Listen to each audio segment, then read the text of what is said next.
girls do for fun? Fun?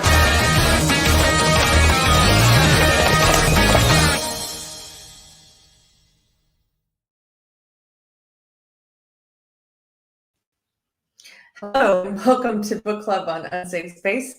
My name is Keri Smith, one of the hosts, and I'm joined by Carter Laren and a fun group of people. What? What do you I have to make a new intro. That intro is so weird. I have to make a new book club intro. I love that intro. That's our old school intro. Well, there was the other one that you had me make that I liked that had the guy from Lost. Lost. Yeah. I don't know where that is. I looked for it on my hard drive the other day. I couldn't find it. It's when they kick when they're like, I guess somebody's been kicked out of book club. Book club, yeah. Welcome everybody. I see who's that wearing the Santa hat? It's Joe. Hi, Joe. Hi. I'm happy you. I thought Carter would be wearing his Santa hat today. Oh, I can. Here, I'll go get it. Yeah, go get it. I have to steal it from the skeleton. So, if it's your first time joining us for this live book club, this is something we do every month on Unsafe Space. It's free to join and participate. This month we did nonfiction and we read Black Rednecks and White Liberals by Thomas Sowell. We had a lot of people were in this video discussion this time, so we might have a couple of people joining late as well. And if you're just in the chat today, welcome. Sometimes with book club it gets so heated we don't see what you're saying in the chat, but I'm going to try and pay attention today. Carter, I love your hat. It's much bigger than those. It's from the Knitters. It's awesome. It's a knitter hat. Size matters, Joe. Yeah. That's what I was about to say. Size the size of that Christmas hat. So welcome. If it's your first time also on video, we want to remind you, usually we just kind of go around and everybody shares their initial impressions of the book, and then organically we just kind of get into discussion of some of the finer points. When you're not talking, if you would mute yourself just so we don't pick up any background noise, that would be great. And without further ado, what did you think of this book, Carter?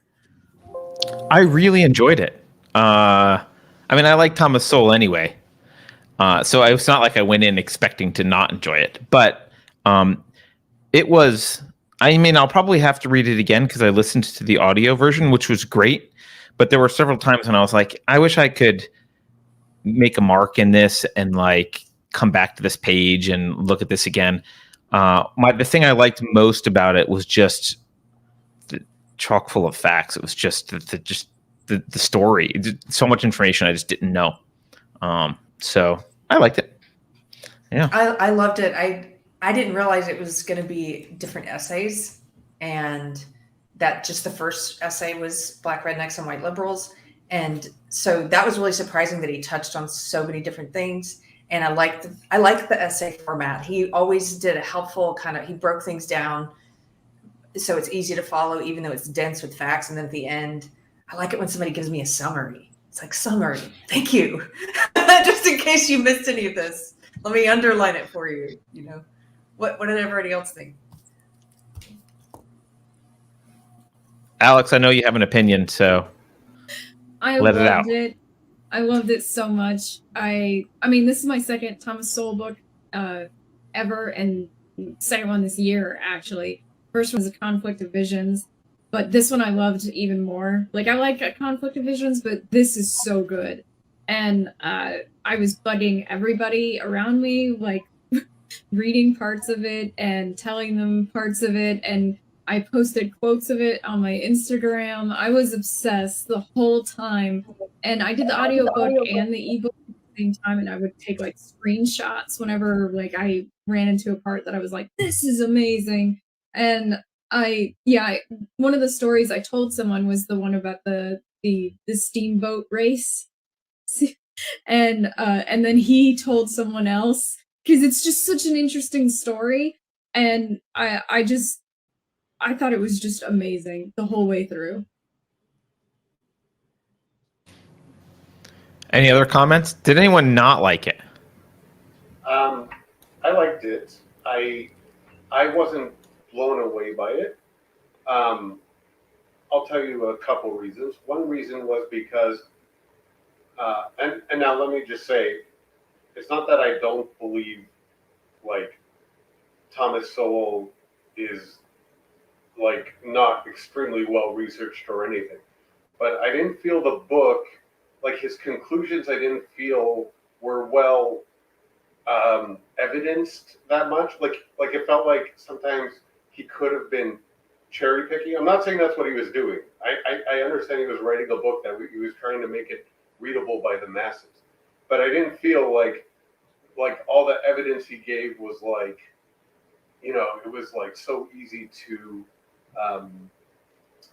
and this is like my criticism. I did like the book. I thought like he had some like, in fact, one of the notes in the book I wrote was at one point was, my note was actually literally something like, "Yas, slay queen." Like that was my note on what he said, right? Like some of the stuff, and it's just some of his conclusions I didn't feel, you know, I felt they were almost like, yeah, you could say that from that evidence, but I need to see more evidence. I need to hear counter evidence. It wasn't granular enough evidence for me. Again, I'm not saying that I disagree with anything he said. I'm not saying You're allowed to disagree. You're even allowed to not like it at all if you want to. No, I do like it. I did like the book. And the more the other thing that bothered me was like sometimes it was just hard for me to figure out what his main point was. Like it felt like he was going like he was going from this is my first solo book. It felt like he was going from point to point. Now I don't want to be the guy who says I didn't like the book, because I did like the book. I just, you know, it was just hard for me to stick to it because I couldn't find like his thread, the common thread going through it. Could I jump in? I think that that's a good question. If people want to say what they thought the common thread was, because maybe there were people like me who didn't realize these were going to be different essays. But I didn't realize that. Yeah. Right. If there was one common thread, though, I thought he did a great job of presenting some commonly accepted beliefs and then explaining why they're wrong, or making the case that they're wrong, and saying, well, maybe we don't know what causes XYZ, but I'm going to show you why what we believe is wrong. So with the first essay, for example, challenging the notion that certain things that have become associated as part of Black culture had anything to do with African peoples. You know, that he was challenging that notion and trying to make the case, well, these things actually came from what he calls cracker culture and specific immigrants from parts of England and Ireland and Scotland at a certain time period. You know, and then moving on, you know, what was the second essay? One of the essays about middlemen, about you know, he was challenging the notion that there was that anti-Semitism, though it specifically targeted Jews, that kind of hatred for a group was somehow unique. That's a phenomenon that's happened with many what he calls middlemen groups throughout history in different parts of the world. And I think by doing that, he was sort of highlighting in every essay, quit thinking that these things are unique. They're scattered throughout history, and it's dangerous to accept these beliefs that you know that are incorrect. I don't know if I articulated that well. Carter, what were you going to say? I felt like, But sorry Alex, to jump in, but I felt like the whole book, every part of it is trying to fight against ethnocentric beliefs about racism. That's what the whole thing is about. So like, and that's what every one of those sections like attacked, like our ideas of slavery, our ideas of Afro-American culture, our ideas about anti-Semitism, like everything is related to how we are raised to think about race in America, and how most of that is crap when you take a broader view of history and the world.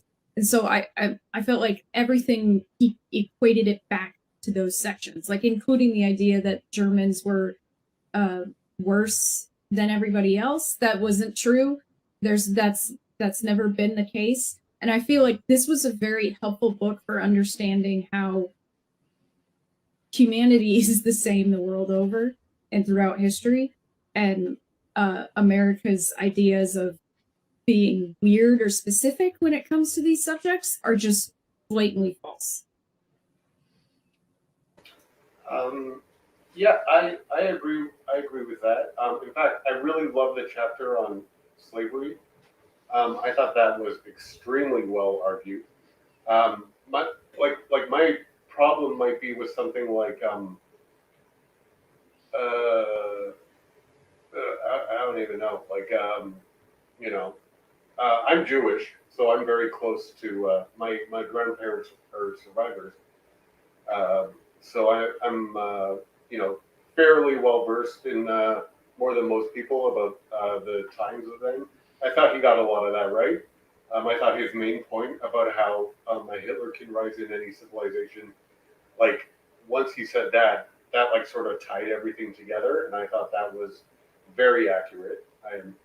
Based on what I know, I know that a lot of Jews lived in Germany after the war for quite a while because the Germans were the German people afterwards. They were like sort of like shocked. It was like they woke up from some sort of like blackout or something. Like they were shocked, a lot of them, like what happened on their watch.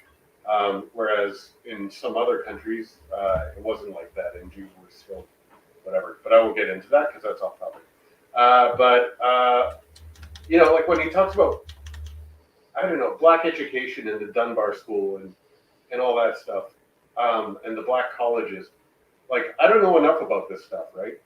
So my problem is, maybe it's just me, I find it very hard. Like if I agree with him, but if I was to argue with someone who disagreed, I wouldn't know how to do it from reading this book. I don't think I have the data or evidence to say like, oh, in the North, blacks were living with whites in the same neighborhood until the Southern migration. Like, that's I looked it up. It's from W.E.B. Du Bois. That's who he quoted on Philadelphia. He wrote something called the Philadelphia. I don't know if I can say the word. It's the N word, but not the disparaging one. I don't know if I could say that on here, but nuance. And you can. Yeah.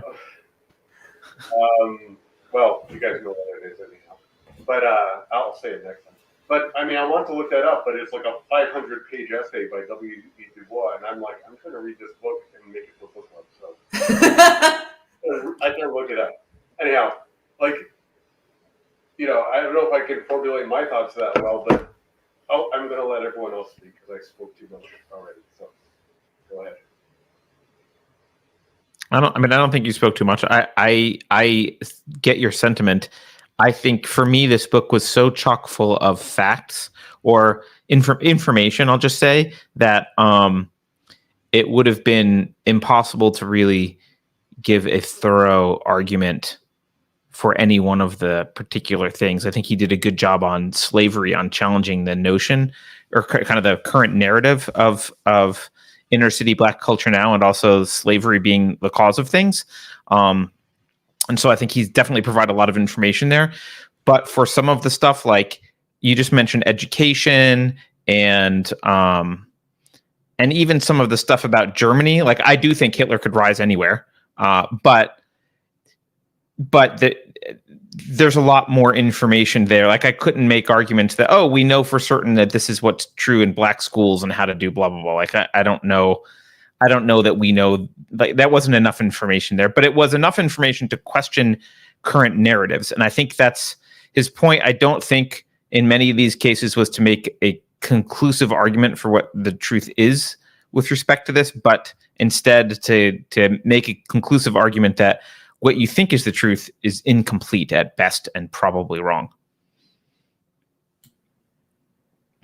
Yeah, I agree with Carter that the book doesn't give you how to formulaically refute the narrative, but it gives you a direction to look, to see, and just another perspective that the narrative isn't the only one out there.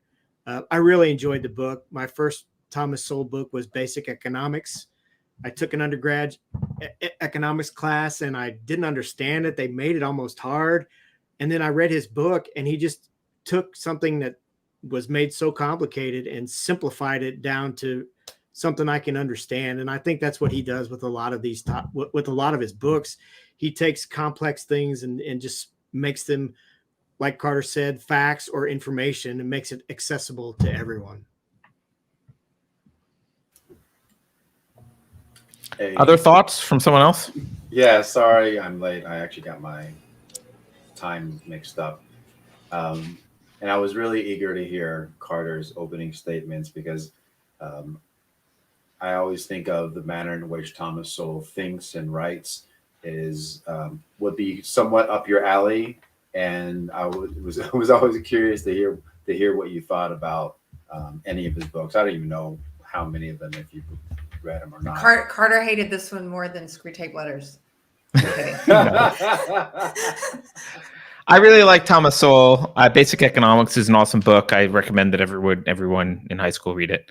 And I like this. If you want to talk about his thought process, I'll say something I really appreciated and something that I think he's wrong about, thought process wise. Something I really appreciated was his distinction between belief and morality. Belief being something can be true or not, like a belief can be false or true, but not morally or immoral. And the way he described it was, I think the purpose that the belief is used for, whatever, I would probably just say applied to action. It's the action that can be moral or immoral. So your beliefs could be true or false, but your actions are applied to morality. But he didn't use exactly the language I would have used, but I think that distinction is super important to make, and I'm glad he paused to make that distinction. Something I think he got wrong, which won't surprise anyone who knows what I think about principles. He created a false dichotomy with respect to abolition of slavery, as if on the one hand you could apply principles that were completely impractical, or on the other hand you could do these practical things and abandon principle. And this is kind of that pragmatic philosophy seeping in of this idea that principles aren't something that work in reality. And I think the error that he made, which is very common, is that principles are in a hierarchy, just like concepts. And so you can't take a lower level principle and apply it universally without checking to see if a higher level principle would be violated. And so all these cases where we're like, well, what's the right thing to do if you're Thomas Jefferson or George Washington and you have slaves? It's like, well, you are also in a coercive environment. There's a law against you and you're being threatened by force. And like, there's a whole bunch of complex issues here that someone that says, oh, on principle, we should just do X, on principle can tell you slavery is wrong. It doesn't tell you how to solve it in the current context. And so his representation that Garrison was too principled, I think is throwing principles under the bus in a way that's long-term detrimental. So that I didn't like that was his characterization, but he was right that there was a context to consider, and that's true. Yeah, I've never heard that critique, and that makes a lot of sense, because I definitely agree with the idea that you can recognize a principle, and then, especially when it came to his example of slavery, but I always thought when people said, well, on principle, you should just free everybody, I always thought, okay, free to do what? You're illiterate, you have no culture of your own, you're poor, you have no means to do what it is other people are doing. You might be 85 years old. So there's a responsibility as well once you've taken people into that type of relationship. Yes. But I understand exactly what you're saying, I think, to where it's not that the principle itself is incorrect or that it's wrong to have that principle, but the manner in which you apply it is a different argument compared to what the principle itself is. And it does depend on context, right? And here's an obvious example that he had in the book. It wasn't this clear, but this was the case for someone. He'd inherited slaves, and it was literally illegal for him to free the slaves. So, okay, well, I have a gun to my head telling me it's illegal to do this thing, which, like, I have force threatened against me, and I know that the right thing to do is to free someone, but I'll get like, I'm not in the moral obligation to take a bullet because someone else is pointing a gun, right? So then the complex question comes like, okay, well, what's the right way to do that? How do we get away with it? Maybe it is doing what a lot of these people supposedly did, which is kind of sit down with them and say, well, you're free, but not technically. Like, to protect us both from being in trouble, we'll officially say that you're still a slave, but you're actually, I'm not going to, I'm not going to actually enforce that because that's immoral. Like, those are some nuances that I think aren't unprincipled at all. They just, Right. Everything has a context, and principles are in a hierarchy, and the higher, all of the reason slavery is wrong is because of individual sovereignty. So when you're in a situation where someone else's individual sovereignty is being violated, it's like, well, you're not forced to have to apply it in one way over here while it's being violated over here. Like, that's a more complex situation, and it's completely legitimate to figure out what's the right way to do this here, not just blanketly say we have to do X. Right. Yeah, that makes a lot of sense. And I've heard a couple of comments when I came on about, the book and being able to utilize those arguments with other arguments you might have outside of this realm. And I think it's important to remember that technically Black Rednecks and White Liberals is a collection of essays on these different topics. And the real meat of all that information comes from a lot of other research. So just on the like the Black redneck idea, that's a part of a cultural study that he did while traveling around the world 2 times and writing at least 3 books on culture and conquest, race and culture, and one about disease and how that affects the culture. So if you ever read like Guns, Germs, and Steel, very similar to that, but he takes that further in an international perspective. And I think these are meant to be distillations of some of those concepts in an answer to some of the narratives that we see all the time that just don't make sense. Yep. He's dispelling those narratives. Thomas, Right. that was my comment. Yeah. And I actually said what you said. I said he's probably researched and wrote and whatever. I said, but this book itself didn't convince me of his conclusions. It just made them like, yeah, they're valid hypotheses, probably. But I just like the granularity more. But that's just my expectations. I'm not saying the book is not a good book. It's just Better not. It's my hero. What about No, I like him. I think Yeah, he's brilliant. right. That's it. Good. what about Manny or Keith or Zato? Do you guys have thoughts? Yeah. Or Joe? So I really like the book a lot too. It's very thought provoking, like you were saying, and made you realize that history that sometimes we're taught, or the ideology that you see prevalent today, is just a narrative that maybe doesn't look at history in reality. It's not looking at really how things were before. Like when he's talking about slavery, how throughout the human histories, there was slavery all over the place. And there still is in some places, unfortunately, right? And Hillary brought it back, I think, actually, when she had Libya collapsed. Yeah. Yeah, it was very enlightening in that respect. And you think about those things, and so you realize that we have evolved and a lot of things that have happened, and how as a humanity we learn. And the idea is that the great ideas that come over time, hopefully, like he was arguing that the West was the one that led the abolishment of slavery, right? Where they tried to have it implemented all over the place, and what came from that. But that type of knowledge, there's a lot of people that don't know. They don't understand it, or they just think that what they're hearing now is that's the only truth. So it's very important to get educated about what has happened in the past and how we can make things better. The other thing, this is another something that I thought about after reading the book. He was making the argument that sometimes people think that, or there was the idea that, let's say, for example, Black black students at a certain time, they weren't able to learn as well or be as proficient at different things as other people, as other students that were white, for example, and how that is obviously, or that is not true, right? And I definitely believe that. I think that we're all human, we all bleed red. What really happens is we have to challenge ourselves. Not to say that people are not challenging themselves, but those who succeed are the ones who actually try hard and try to do the difficult things.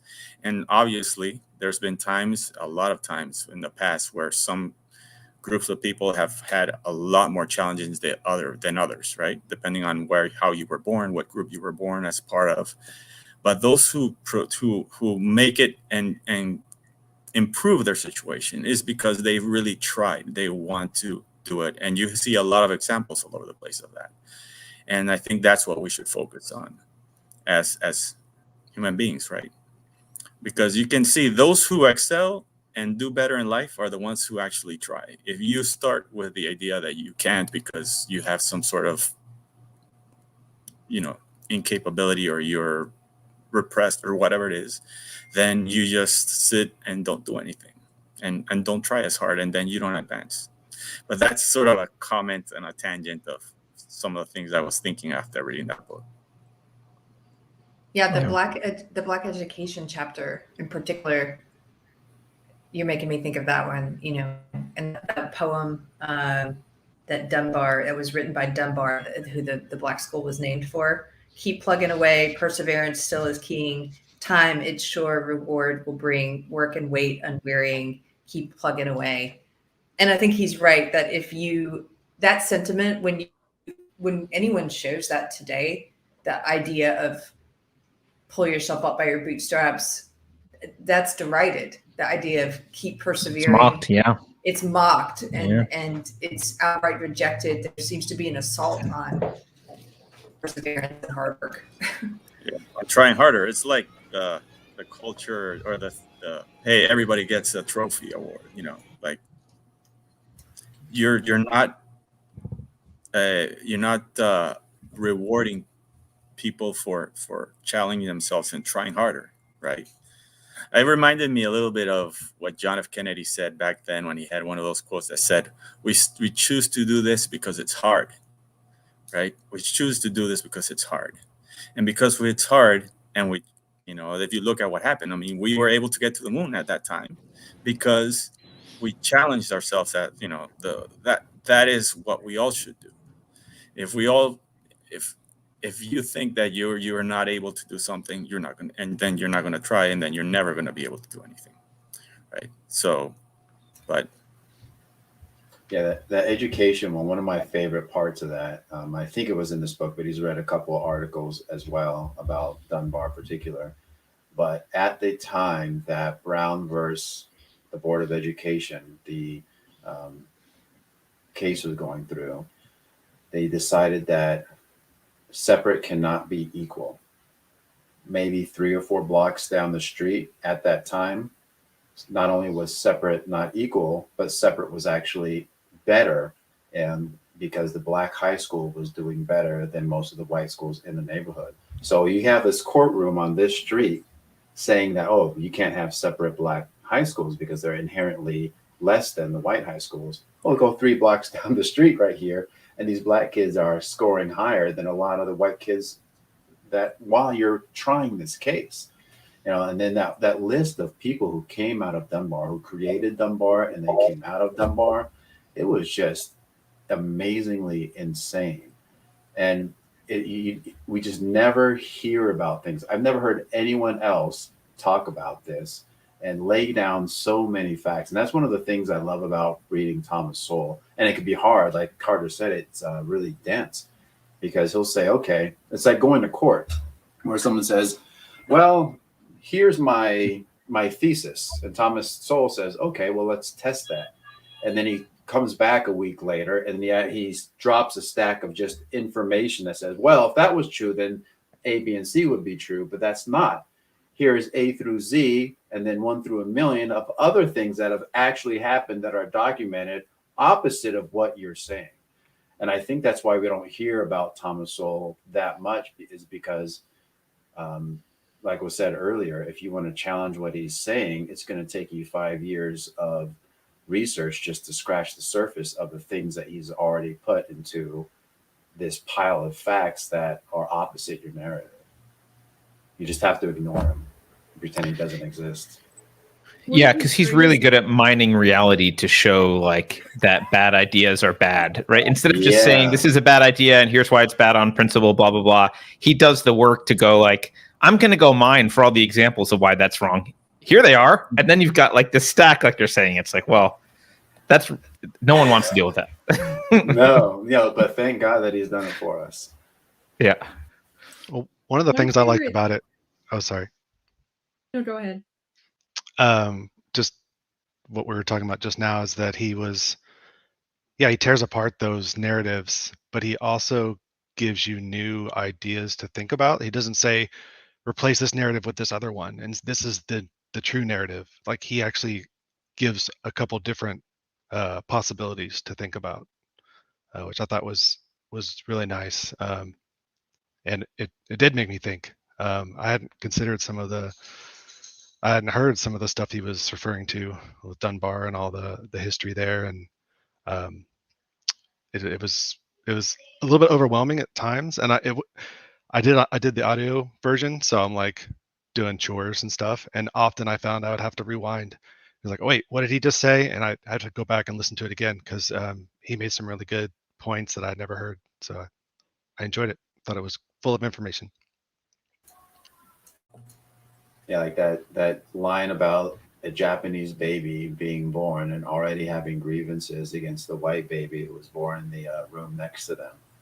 You know, is that the kind of world we want to live in? And how, that's one of those things where he distills it down into saying, this is actually what you're saying. You're saying this baby over here, because they're Japanese, has grievances against this white baby that's born in the same hospital on the same day. So you're already pre-filling them with all of these things that they're going to have to fight over. And when you think about the reality of that, it's just so stupid. I mean, if you still want to go down that road, you're going to have to keep that in your mind and remember just how dumb it is.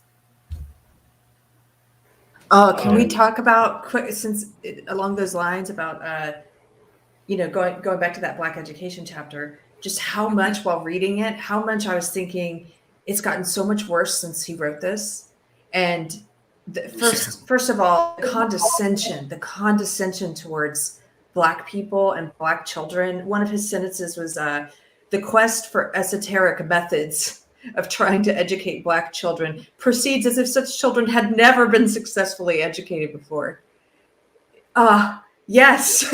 Yes. I feel like all of the conversation today is about how Black kids just can't. They can't keep up. We need to get rid of every measure of success. We need to get rid of Harvard's getting rid of SAT scores now. They're no longer going to be looking at SAT scores to get into Harvard.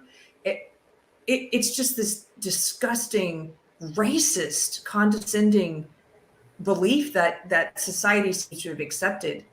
And a lot of it, I think, is made possible by the fact that people just don't know. This history isn't taught. I didn't know about the Dunbar School. But I think it's gotten even so much worse since he wrote this essay. I'm not sure when he wrote that one. One thing I liked that he did here was he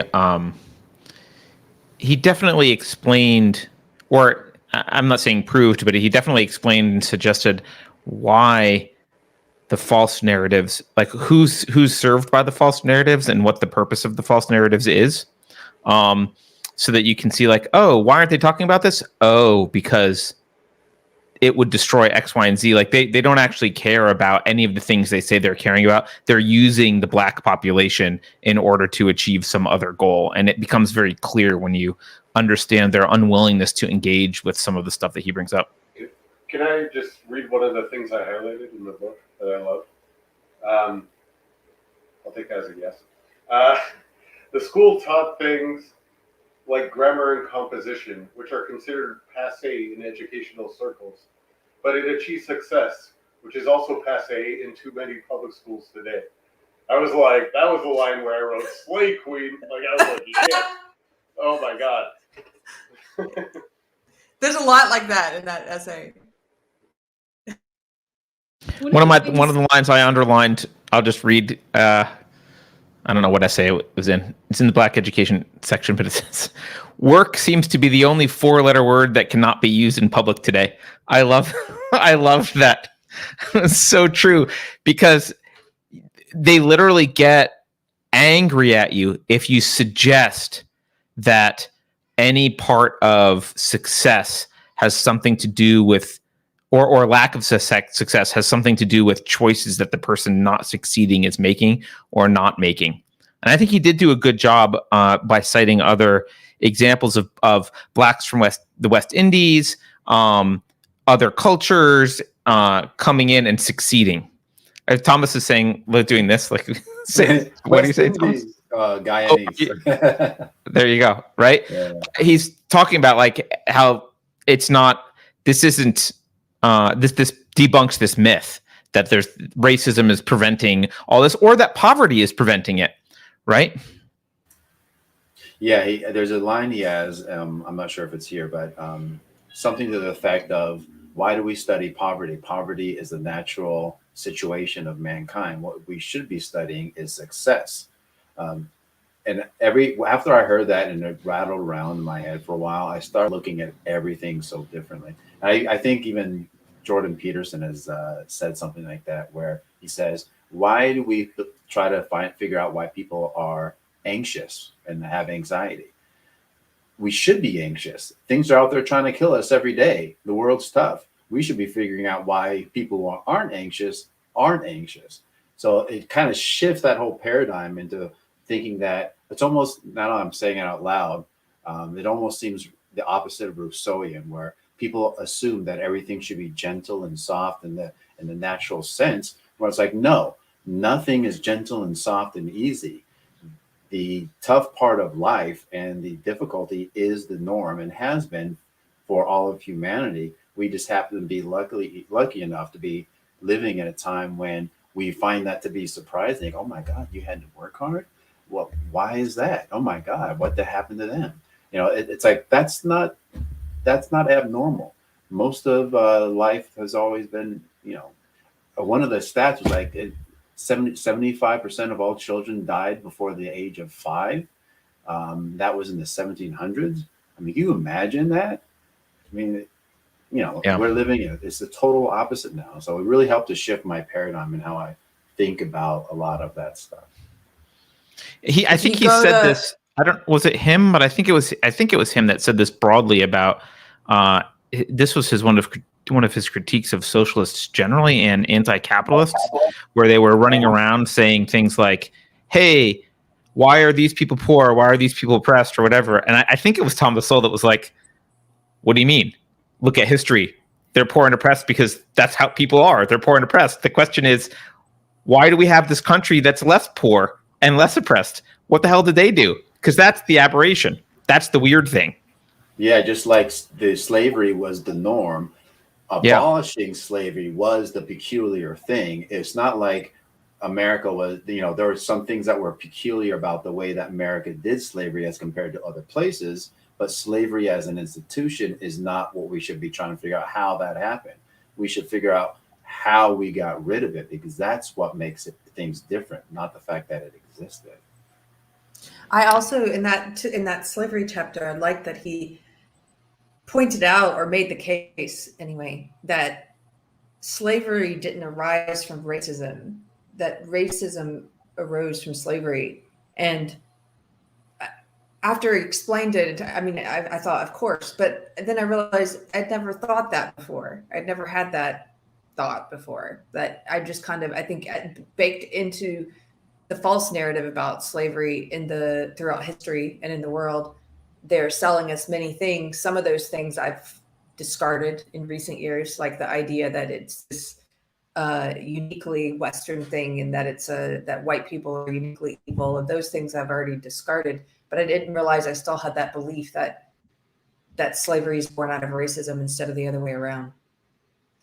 Yeah, all the way back to antiquity, slavery, you could just be in the wrong place at the wrong time, and somebody comes in and conquers your territory, and you're a slave now all of a sudden. It didn't matter what race you were, what religion or anything. It had nothing to do with it. It was the fact that mortality was low. They needed labor because in order to farm and provide and do all this, they had somebody help them do that. So it had nothing to do with race. Yeah. I think it's something that Sowell did a lot throughout the book is explain how people's argumentation was reversed. Like he does that a lot. Like he goes into like how people mix up cause and effect like all the time. And that's one of the ways he does it. And basically it's because, and he doesn't say this, although he does explain it. He talks about the whole, it's illegal to teach slaves to read, but they can't, they're incapable of reading. And it's like, well, then why don't we have it like an animal? And it's like, well, then why don't we have any laws that make it illegal to teach animals how to read? Because you don't actually believe that. And a lot of that has to do with the fact that someone's not making these beliefs to actually, and then that leads to their actions. It's more like I need some beliefs to justify what I want to do, and that is what is actually going on. I just want to throw this out while we're talking about slavery. I think it was Pirate Tomsky that sent me this. Sargon of Akkad has done a really excellent video about the British quest to end slavery. I don't know where it is, but if Beverly, if you find it, post it in chat or something. But if anyone's interested in just like, if you don't want to read whole books about it or whatever, and you just want like a 20-minute synopsis from Sargon, which is good because it's from Sargon. It's a good video to watch, and you can get an understanding of how much the English did, both at home and around the world, to end slavery. And it's something that I think, frankly, if we were in an irrational world, would probably have, if we wanted to have a day to commemorate any kind of thing in the history that's happened with that's affected downtrodden people, it wouldn't be Indigenous Peoples Day or anything else. It would be, let's pick a day and celebrate that the Western world spent resources, time, and energy running around destroying slavery, not just in the West, but everywhere. Yeah, instead of creating a day that celebrates a person based on their identity, celebrate a day that celebrates actions taken by human beings. Yeah, positive actions that are historic, right? That's never happened before, right? I have a question, if anyone can answer this. This is a genuine question. He talks about, how there were black slave owners. And then that sort of got me thinking, because he also mentions in the book, I don't remember where, that black, like race was actually not in any of the laws concerning slavery. So then I was wondering, could white people be slaves legally? Like, why was it black people? I get they came from Africa and whatever, but if it's not, if I recall, that they're not, it's nothing to do with inherently they're black, like the race arose from slavery, the racism arose from slavery. Could white people be slaves in America? Like, what was a slave? Does anyone know the answer? There were white slaves in America in the 1500s and 1600s. Not as many. Like one place where there were quite a few was in New Orleans and that part of the South. There were Irish were the common one. As Sowell brought up, like slavery is vulnerable people. And white slaves were used generally for more like ship unloading. They tended to give them higher tasks that required more instruction because most of the white slaves spoke English is the main reason. It isn't necessarily IQ or where they came from, but the white slaves that were Irish, Welsh, they could get more money for them. But they're really not so good at farming in the South because you can't take the sun. Like that's sort of, melanin is part of it really. Plus they're vulnerable. And as Sowell brings up, it's like the people that were enslaved were vulnerable. North Africans enslaved a lot of Europeans in the 1400s, 1500s. It's galley slaves, like Italians and. Well, I think specifically with American legal system, antebellum. So, that was my question. I think he specifically mentions that the first slaves, which may have been indentured servants in America, were actually not black. There were some whites. I don't know if they were Irish or whatever. But I also remember something about the Irish were the ones that had to do the harder tasks, as far as the more dangerous, not harder, but more dangerous tasks, because there was, for some reason, it was economically more beneficial to give it to the Irish, because if the Irish died, they weren't as much of an economic, I don't know, hardship as compared to a black slave, because black slaves were actually more expensive than Irish slaves at the time. There might have been a difference when they came to actually having indentured servitude, but I don't remember the specifics, but I do remember that. So I think there was some overlap. Now that I'm saying it out loud, I'm starting to remember. There's also the issue of when you're black in America in that time, there's not nearly as much mix. There's not as many people that look like me. And it's easier for someone who can escape to then later on blend in with the population at large, especially if they move on a little bit. But if I escape, I can't just, start talking with a Hockney accent. No, I'm from Ireland. Don't worry, I'm here to work. I just want to blend in. That's not going to happen. Even if I change my name to O'Neill. So I think there's also that aspect of it where you can't just get out of the population, and I can't just get back to Africa and be like, I'm gone, because there are situations where people who were enslaved by people who look kind of like them, if you escape, you can maybe even get back home. That wasn't the case here either. Yeah. So I was asking legally. Obviously, in real life, the physical differences, sort of make it harder. But under American law, like in 1859, someone could own a white slave.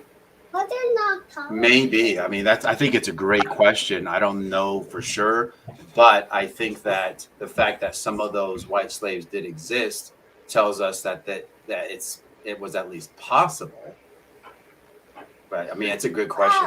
So what Keith said was before the revolution, so it wasn't American law; it was British law. But So It was anyhow, French. I think it was actually mostly French societies. Oh, maybe. I'm Yeah. sorry. New Orleans. But maybe we've taken this as far as we can. But this is what you guys are saying is interesting to me. I guess I'll look into it further. Well, I think we Most know by that the 1850 Constitution doesn't talk about blacks, right? The Constitution doesn't talk about race, and so at least at the federal level, there was no prohibition on slavery, which seems redundant, but it should have been, right? I guess, to make it explicit, and there was no mention of race. So at least at the federal level, it wasn't illegal. You have to go through each state. They could have mentioned slavery in the on the papers because they had to formulate a union. So But the 3/5 rule, for example, doesn't say black people. It says slaves, and it doesn't mention race, right? Yes. Yeah, I think they And I didn't. I read actually that the 3/5 rule was the North wanted it because the North wanted to diminish their congressional power of the South. The South wanted them to be 5/5, like a whole person. Then they have more congressional power. The North wanted the slaves to be 3/5. So saying like that was a race thing. They wanted them to be zero. Actually, I think they wanted to be zero. Yeah. Yes. Oh yeah, The but 3/5 was a North. compromise. Yeah, it was because of the North. They went below a whole person. So that's sort of. But in the South, free blacks were counted as 100% for representation, and free blacks owned slaves. It wasn't even uncommon. Right. Yeah, that's one of those arguments I've had on social media with friends where they say, "Oh yeah, then why are we 3/5 of a person?" I said, "Well, it's not because of the fact that they think you literally were 3/5 of a human being. It was much more complicated than that. And to your point, the North wanted to do that because it gives. If we would have counted, and maybe this kind of goes back to what Carter says about principles and practicality. If the North would have gone and said, "Well, okay, you know what? Yes, you're correct. You are a whole person, and you have to count you for representation. That would have been not something practical, because then the South would have had a lot more votes and a lot more political power.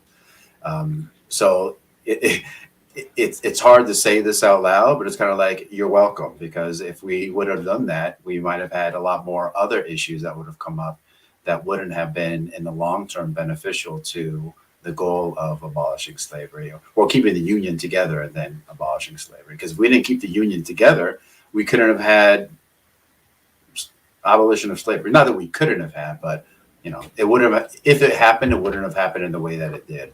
I feel Keith getting warm over here.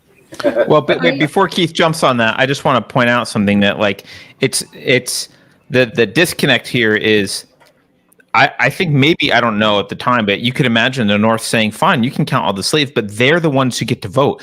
Like, what was happening here was that the slave owner gets all those votes. Like, essentially, it is not that they get all the votes, but like, it gets counted for the population. So I think if the North had said, fine, you can have 100%, it can be a 1-to-1 correlation, but then slaves get to go to the ballot box, I'm pretty sure the South would have been against that as well. So, this is one of those examples where, like, the principle itself is like, already you're not operating under this principle. You've already usurped it. It's already denied. You're already living in this world in which some people get to do this, some people are owned by other people. So, and you can't really criticize the 3/5 compromise on moral grounds at that point, because it's a decision of, like, well, what can we get? It's a tactical decision. It's pragmatically, we have a moral goal. Our goal is to end slavery. Let's say that's the goal. What the right tactical decision is very hard to say. You can't blame someone for saying, I think 3/5 is the right thing, or I think we should never have compromised and done whatever. Like, you don't know. I want to read what Sowell said about the 3/5 compromise, because it really drives home what that accomplished. The talking point made today is that this political arrangement amounted to saying that a black man was only 3/5 as important as a white man. But would those who say this have preferred that the slave population had been counted as requiring the same representation in Congress as the free? What would have been the consequences? Or do consequences matter to those trying to score points? Because if they had more representatives in the House for slave states, how much longer would slavery have existed? That's essentially what the 3/5 compromise prevented. It, like, curtailed their power politically, and that was a good thing. And pretending as if that's not true is just ignorance. It's purposeful, point scoring. Willful blindness. Yes, willful blindness. I would call it lying. I mean, by my definition, it's the attempt to gain a value through denial of truth, or through the misrepresentation of truth, and, like, that's what it is. It's lying. If, for anyone who knows, for some a normie who doesn't know, maybe they're just repeating arguments. I don't know. Most people I've heard use that argument have no idea where it came from or what the compromise was about, and when you explain it to them, from what I've seen, most people understand it. They're like, "Oh, I didn't know that." Since we're talking about this slavery chapter, I want to read one of the things that was interesting to me. It's where he's talking about how Catholicism and Christianity and Buddhism and clergy, because slavery was so common in all of the world, that these institutionalized religions had also engaged in slavery and found ways to, as you were talking about, Alex, like, try and find beliefs to justify it and find things to work backwards and justify this belief. But then he's talking about how in the West, what was unique was that, like, Christians started engaging with this question of slavery, in part because what he called the Christian insurgents, religious minorities who had separated from these ancient historic representations of the church or institutions of the church, that they had started to grapple with it because they had already left the historic institution of the church, and so they were grappling with everything anew. And so he was talking about religious minorities such as the Quakers or the evangelicals within the Anglican Church could not simply rely on religious tradition and authority, because their very existence was based on questioning of, in some cases, breaking with those traditions and authorities. And so it goes on to detail, how Quakers were the first religious group to find slavery morally intolerable, but that became a question of their own. It was about their own salvation and their souls. Like, could they be okay with this practice?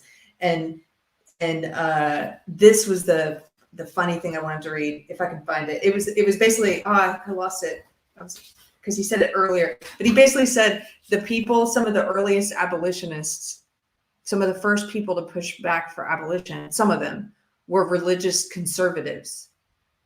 And that made me laugh out loud, because I was thinking of how religious conservatives are maligned today, and they're presented by the narrative and by the mainstream as being somehow the religious conservatives would love to have slavery back, and they're so racist, they're so this, and and then I was, did anybody else have the thought about, like, all of these do-gooders in the woke world, for example, these people who like to think of themselves on the right side of history, if we were transplanted back to this time period, to the antebellum South, would they be the people going along with the flow, with the narrative like they are today? I think they would be. I think they would still be the people, like the ones who try to claim all this righteousness today and pushing this woke belief system. I just try to imagine them back here. They wouldn't have, I don't see them as the religious conservatives, or even like the atheist abolitionists. I don't see them as those people. I see them as the people who just go with whatever's popular at the moment. That's what makes them normies by definition. Like, no, they're normies because, yes, no matter where you put them in history, they would do whatever everyone else is doing. Like, they would go along. So that's what makes them normies. Well, if I think that part. Go ahead, Keith. I was going to say, I think that part of the left, which is Democrats, not to get into parties, but they would have been Democrats in 1840s too, in the South. They would have been voting for slavery. They would have been trying to push the Fugitive Slave Act. They would have owned slaves. And I don't care about Republican versus Democrat, but it's an interesting fact that there weren't any Republicans that owned slaves. That's a Democrat thing. Always was. And so I think what you brought up, Keri, it would have been true. I agree. Like, in the South in 1850, those people would have been doing the same thing. They would have been going for the common narrative, which is black people should be slaves. Says so in the Bible, or something. You notice something about the slave, how slaves are discussed throughout history, and there's a parallel between, I think he brings this up, but there's a parallel between how they're treated throughout history and how they're treated by liberals today, like the modern left today, not classical liberals, but like the modern left today, which is this as if they need to be taken care of, as if like their well-being and they need, in the past it was, well, they couldn't survive on their own, so slavery is good for them, right? Like they wouldn't know how to. They're too dumb to read. That's why we need laws so that we can't teach them to read. And the slavery is really good for them because they couldn't survive on their own, so we have to take care of them and blah blah blah. And you fast forward to now, and it's kind of the same argument. It's like, well, without affirmative action, they couldn't get into good schools, and without this, they couldn't do this, and without it's the same mentality. It's the exact same paternalizing whites and infantilizing an entire population of non-whites. We touched on it earlier, but I like Sowell's discussion of you trying to think in a 2010, whenever he wrote that, 2005, and think about what it was like in 1850. Like, there's a lot of nuance there. You can't make that decision. And there's people that were, I was fascinated by his discussion of who the abolitionists were, and some of the people that weren't abolitionists, who actually wanted to end slavery, but they weren't abolitionists. Like, one of the points he brought up is people that were, second, third generation slaves living on a plantation. If you turn them loose in a free market, like they wouldn't survive. They didn't know how to survive. So even if you wanted to free your slaves, it's not necessarily the kindest thing to do to just give them a horse and turn them loose.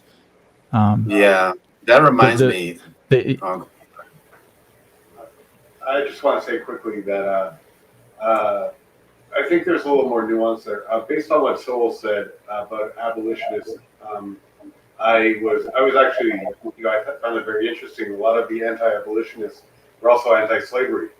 The two were not exclusive, and also how today the word abolition is being brought back for like whatever they use slavery for in the woke movement. But I think, Keri, you're correct about saying how they would be pro-slavery, but I also think they might also be abolitionists in the fact that they want utopian revolution, like end it now and burn it all, to the ground and rebuild. Or actually, not even rebuild; it will just happen naturally. Right? That's what they think. But yeah, so I found those are my 2 points. One, how I found it interesting about abolitionists anti-abolitionists could also be anti-slavery, and the second thing was I also think some of those radicals today would be abolitionists, but that's because they want their utopian revolution, and that's my point. Speaking Yeah. on that whole thing about like if you were back then, what would you do? I had a teacher ask that question of the class when I was in high school, and I was like, this is and we were specifically reading Huckleberry Finn, and like, would you help Jim or would you turn him in? And I was like, there are so many things wrong with this fucking question. I can't even know where to begin. I never answered it. What I said was, first of all, that's only 2 choices. There's a third choice in that I don't do anything and just let him go on his way. And then 2, there's the fact that if I help him, they'll try to, and they catch me, they will kill me. And that is something I need to consider, as Carter pointed out, the force implication. And I was like, and thirdly, I did not grow up in that time period. I have no idea who I would be. So could you please not ask this kind of stupid question? I rejected it. I was 17 years old, and I was like, this is the dumbest question anyone has ever asked me in my entire life. Alex, But this is how you apply modern This is a great way to get kids to apply modern standards to past to history, right? Is by, it seems innocuous, and a lot of parents wouldn't notice it. It's like, oh, what would you do if you were this person? That seems like a nice interactive question. But if you think about it for a bit, you realize, oh, what I'm saying is, please import all of your 21st century values to 200 years ago and tell me how everyone was wrong. You will literally make a villain out of anyone you want by doing that. Well, and I think the fourth one I said was, of course, every single one of your students is going to say they were going to help him because they're 20th century kids and they don't believe in slavery or racism. And so it was like, they're not going to say, oh, well, obviously I would turn him in. Who says that? No one would say that. But they don't know enough about themselves to realize that they oppose slavery, because that's what is morally, that is accepted common wisdom today. And they don't know enough about themselves to truly have evaluated what they would have done if that wasn't, as Joe says in private chat, the book Ordinary Men, which we read, which is about, there's a history of people going with the flow. And so 100% of the people in the class saying, I would have been the one person to do the right thing. And it's like, they've never actually asked themselves, are they someone who just goes with the flow? And if they are, would they have gone with the flow back then, which was the opposite of being the one person to stand up? Yeah, I think the better question, especially for young people, would be, why is slavery wrong? Because it's such a accepted thing. Oh, everyone knows it's wrong. Okay, explain why.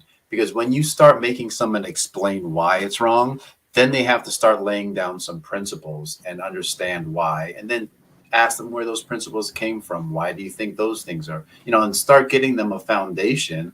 But I've always thought about this, and I never see, like in the 1619 Project, any discussion about slavery and the history of it in America or anywhere. Nobody ever talks about why it's wrong in the first place. I mean, in that contingent. But I think the reason is because if you get down to why slavery is wrong, you have to get down to principles like individual sovereignty, individualism, reason, and all those kind of things that the roots of their whole philosophy are against. So they wouldn't even ask that question in the first place. Yeah, because for them, actually, I think a lot of the postmodernists have reintroduced the, we were talking about how slavery was the norm in ancient times. I think maybe Joe mentioned it in ancient times, right? Where, you go defeat Troy, you take Cassandra and other people as slaves. Like, that's just what happened. It has nothing to do with their, race or anything else. It doesn't matter. You go defeat someone, you take their people as slaves. And the world was very tribal back then, right? In the sense of, you had you might have had alliances with other cities, but generally, if you wanted to raid a city and kill people and take slaves, there was no moral, there's no moral imperative to not do that. It was like, well, did you sacrifice to the gods properly, and whatever, and is it practical? Like, okay, that was it. That was the consideration. And I think what's happened with the modern, we can say not just postmodernists, the critical theorists, or whatever, but the kind of the modern state of the philosophy that underlines woke ideology has reintroduced this. So slavery actually isn't wrong to them. What they're angry about is they're trying to conquer the West, and the weapon that they can use is guilt. And so that's basically all it is. Right. And so they can say, oh, the West did these things which are bad. And every normal person goes, oh, yes, that was horrible. That's really bad. Okay, great. Now I think Thomas Sowell introduced this concept, which I loved. I don't exactly remember the term. Maybe you do, Thomas, but it was something about like spanning over time. There was a concept of a concept over time, like intertemporal or whatever. Right. But it was this collectivism that was like intertemporal collectivism. Cosmic. So No, he used the word the Latin root of temporal was in there somewhere. I don't remember, but it was this idea that you are not just a member of your collective that you are now, but you're part of this collective throughout history. If you're white, you're part of the white people, and that's it. That spans time, and so stuff that they did, you should feel responsible for. But I really think they're just they're literally throwing out any of the universalism and the principles that built one of the key points of the Enlightenment was universal principles, right? Applied universally, right? So they're throwing that out intentionally because they're trying to destroy, it's an anti-Enlightenment goal. So they're trying to destroy that, and they want tribalism. They want groups fighting each other. And the only reason they even use the word slavery is because once they've convinced whites that they're guilty for the sin of people that had similar melanin content 200 years ago, they can get them to behave in ways that they want if they use the word slavery. Yeah, they don't have principles, they have goals. Right. And if someone went to define slavery, that would threaten them, because defining slavery undermines their goal, as you're saying. Like, oh, crap, we have to reinvent the Enlightenment if we start asking those questions. That's a bad idea. If you try to push the argument the way Thomas is talking, it's like you get down to principles. And so if you make them defend their objection to slavery based on principles, it totally falls apart. You could say something like, well, how about if half the slaves are white? Would that be okay? Or maybe how about if all the slaves are white and the only people that are enslaved are black? Would you object to slavery? Equity. And they're like, that's all we need. Slave equity. Maybe not. It falls apart because it's not based on Keith, principle. Slavery is slavery plus power. You don't understand. So There you go. You can't. Black people really can't be slave owners because they have not historically had systemic power. Even if they are owning you and you're a slave, it's not slavery because they don't have That's right. power. That's a really funny argument. I think you're right, Thomas, and what you guys are saying is that the people in that classroom, you're talking about the hypothetical class or the classroom you were in, Alex, those kids, they've never been asked that question. Thomas just said, like, why is slavery wrong? And if they were asked that question, a lot of people who've just accepted what is culturally the norm now, they wouldn't be able to explain it. And some of the leftists wouldn't be able to explain it because they don't believe in individual sovereignty. So I think this is a great, I want to bookmark this in my notebook. This is a great question to ask. Another one. I like to collect the questions to stump SJWs. I think this might be one. Yeah, and I thought about that, but I think the problem with them having goals but no principles is even if you get them to get down to a point where they would say something about a principle regarding slavery, it wouldn't necessarily matter because since they have goals and not principles, they'll bypass what we call a principle in favor of that goal because the goal supersedes that principle. So that's why they can say, that's why they can support someone like Ibram X. Kendi, who says discrimination is only bad if it is going in a certain direction, where someone like me would say discrimination is a principle, and as long as we don't discriminate and as long as we have all these principles, whatever comes of a society based on those principles is the best that we can hope for. They're doing the opposite and saying, I already know what it should look like, so I'm going to do anything I can to make it look that way. So you can't get them you can't get them even down to holding on to a principle because they're going to move it all over the place based on whatever they think is the right direction to go in that decade or in that year or in that week. Well, that's like what they talk about in cynical theories, the ought mindset. The world ought to be this way. So anything and everything we can do to get it to that ought and make that a reality is justified. And obviously that's not true from a argumentative standpoint. Like if you look at things from the perspective of just going through an argument to prove something, that's not true. But it's also not true if you have principles. That's, like, and the phrase ends don't justify the means is still applicable. And then I have a problem with it because their ought is even bad. It's not like the ends aren't even if you got these ends, they wouldn't be justified because they lack the value of civil liberties, of individual sovereignty. So it's like at the same time, none of it makes sense to me. This is why it's so frustrating to get into conversations with people who have never thought, because, Thomas, you've kind of open up Pandora's box when you were kind of going, well, they'll say this, they'll do this. It's like, yeah, I mean, before you know it, you've got a 4-week philosophy class that they need to understand what the hell reason is, how to not contradict, why contradictions aren't allowed. But like, you might as well just walk away. Yeah, they actually embrace the contradictions. And I think in one of the opening chapters on Sowell's book on Marxism, he talks about contradictions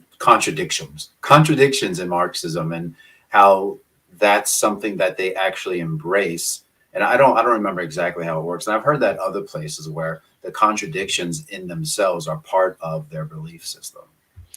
Right. And that's because Marx is based on Hegel, which is, a version of Kant, and like it all comes from this separation of reality versus what we can know as those being two separate things, and it marches down this philosophic path. So suddenly you get to a point where Marx can seriously say, like, yeah, it's okay that there's a contradiction, and the critical theorist can be like, yeah, that's okay, there's a contradiction, but contradictions are okay when you don't reason. Lindsay talks about that a lot. James Lindsay talks about that a lot. The dialectic and the thesis. I just want to sort of mention about how Sowell at the end he says about the moral versus the causal thing, which I thought was awesome. I listened to Ben Shapiro, and he said this a lot. This very thing. He's probably read a lot of Thomas Sowell, that guy. He says he doesn't call it a meritocracy because merit implies like a moral thing, which is exactly what Sowell writes here. He says he calls it a skillsocracy. Right? That's what Shapiro calls it. What we should live in, or what a free market really is. But I did write something here that I want to ask. Not ask, it's my comment. Where was it? It was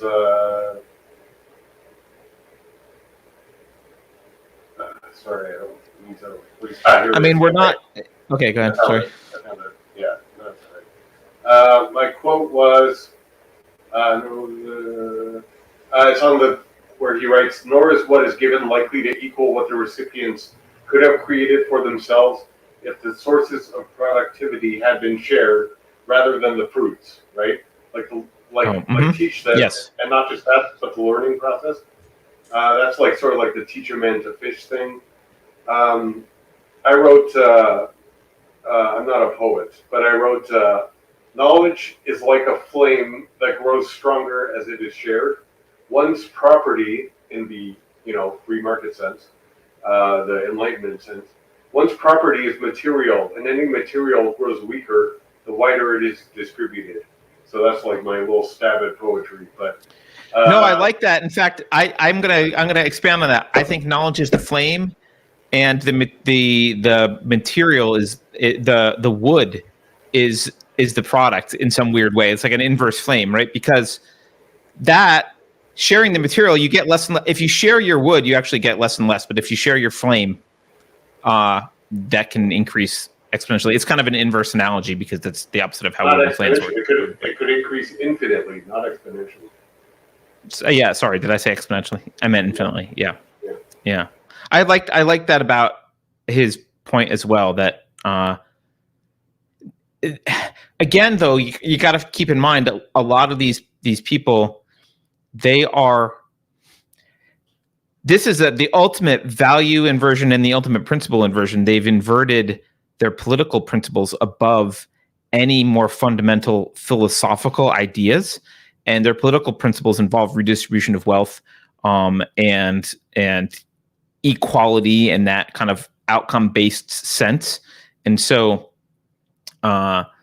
it's very easy for them to just be like, oh, well, yes, we should distribute these things. They're not thinking about, if you ask them, well, is this sustainable once these people have these things? Well, when they run out, then what happens? Like, how do we do this? That's not none of those questions enter, right?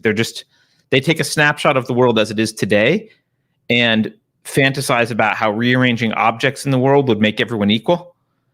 And then when you press play again after that, they don't care what happens after that. And it turns out it doesn't remain equal, of course, but they don't care. They just argue you have to take another snapshot and do it again.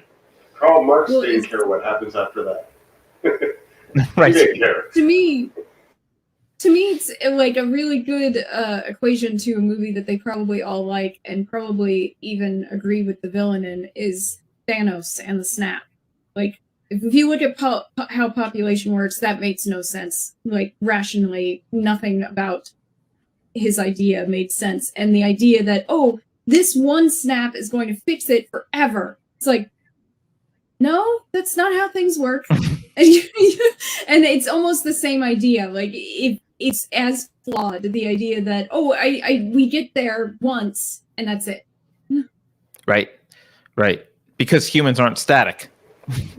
Bringing everyone back after 5 years will also fix everything. That was in the movie. Yeah. Zato, I just want to jump in because Zato said something in the private chat, gave a great example. You said, the idea of just getting homes to the homeless will fix that issue. Yes.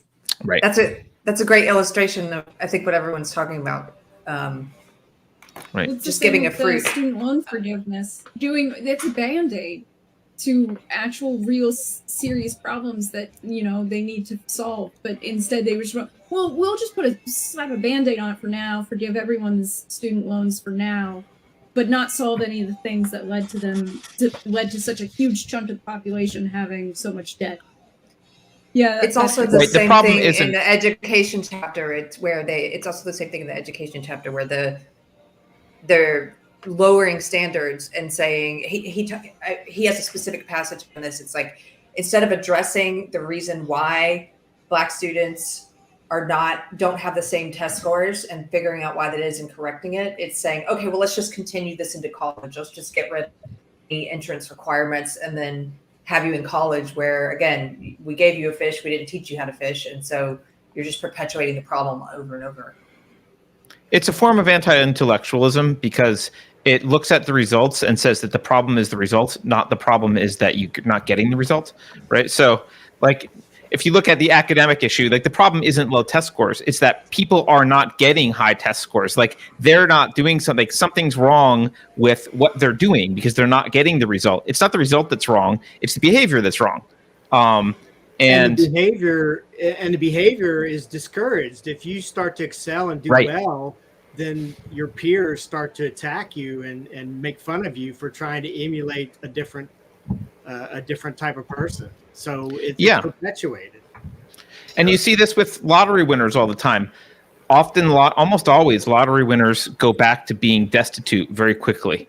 Like if they win $1 million or whatever. And it's because the problem wasn't that they didn't have $1 million. It was that they don't know how to get $1 million. It was that they can't create that money on themselves. So they can't live up to the money. The money comes in, they spend it, it's gone, and they're back where they were before. And if you want people to be able to if you want to give someone $1 million, teach them how to make $1 million, right? Then you can walk away and they can make $1 million. Carter, it's even worse than that. I think I read about this once. I think it's the lottery winners. They don't just go back to being in the same state they were before. It like ruins them. Some of them get much worse. Awful, and it ruins personal story. Relationships and everything else. Yeah. Yes. Yeah. It reminds me also of what Keith was talking about when we were talking about actually letting slaves go. What then happens?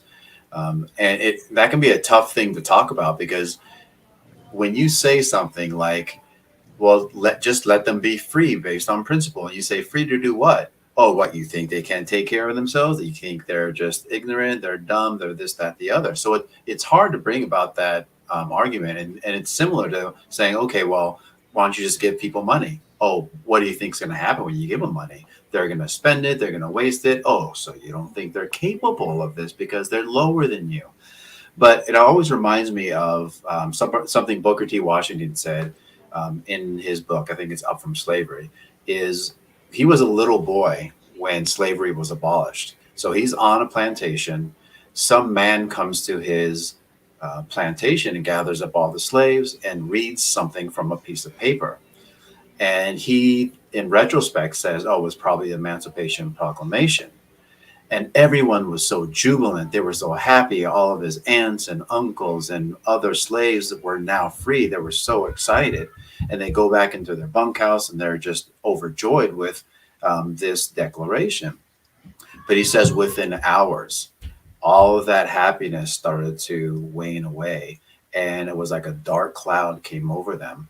And he describes it as people were suddenly faced with the responsibility of freedom, in his words, that the Anglo-Saxon man has been wrestling with for hundreds of years.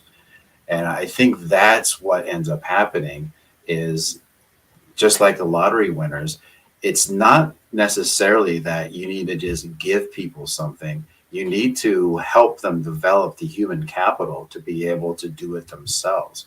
And I always keep that in the back of my mind when people want to bring up that argument. It's like, well, if Booker T. Washington said it in the actual time that it was actually happening, it's probably okay to say there's probably a lot of truth to it.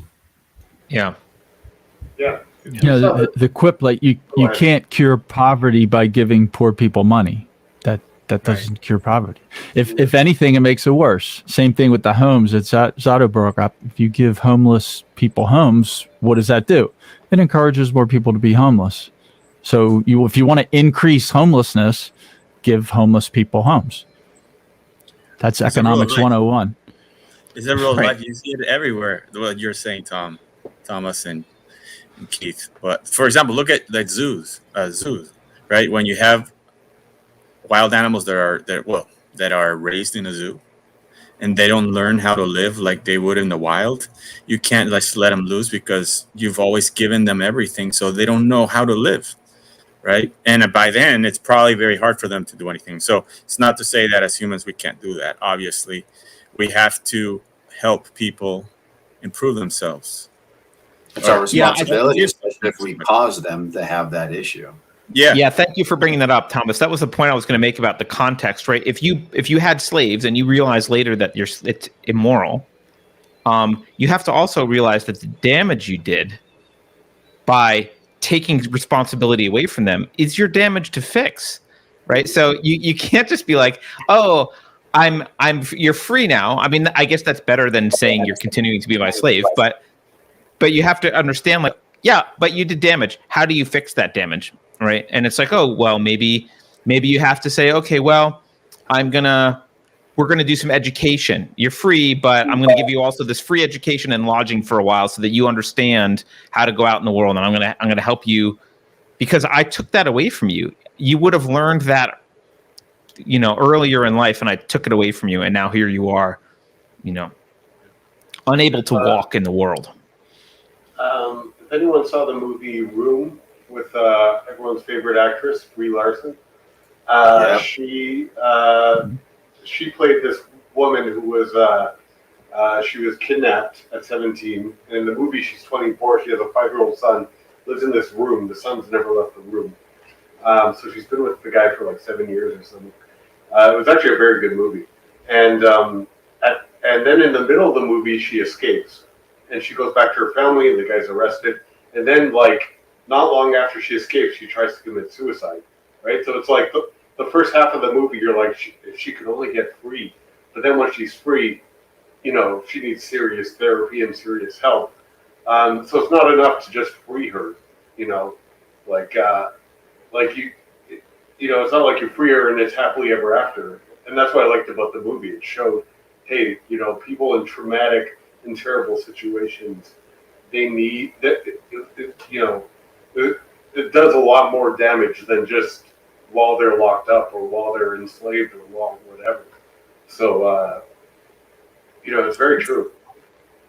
That's a good book too. That's one of the ones that sometimes we've talked about this when we do book club, but sometimes I like the movie version of books, and that's one where I thought they did a really good job. Can I jump in 1 second and read some super chats? I just told people I'd find a chance to read them. There's only 3.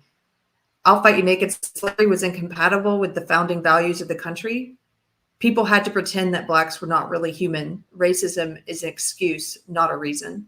Yes, I think this is what Alex was getting at, was that people were justifying backwards in order to do what they want to do. B. Allen, thank you, B. Allen says, Sowell is not well received by the left, but you'd think that they'd welcome his explanations of why blacks are not inferior. No, because they believe blacks are inferior. Yes. I'm starting to think that's true. And then Absolutely. I'll Fight You Naked says, in Africa and the Middle East, white slaves were high status symbols. See Barbary Pirate Wars. You got a tiger? I have a white Siberian tiger.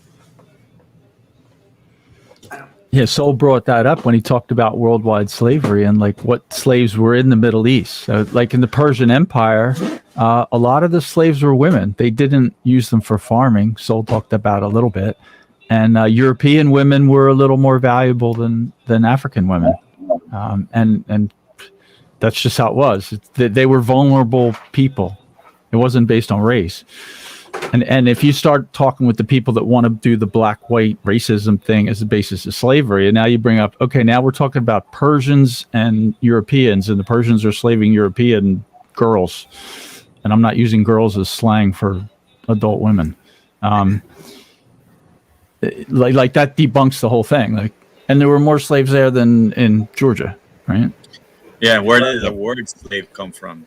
You remember? It's in the book. Slavic. Yes. Yes. It's short for Right. Slavic because That's where they the word were comes the most popular galley slaves in the 1400s or something. I think that's where it comes from. What? Yeah, it's Yeah. short for Slavic. What Sowell wrote about the woman whose baby had its head caved in, like as a father, that traumatized me to read that. I was like, oh my God, and it was so flippant, right? It was like, just smash the baby's head and oh my God,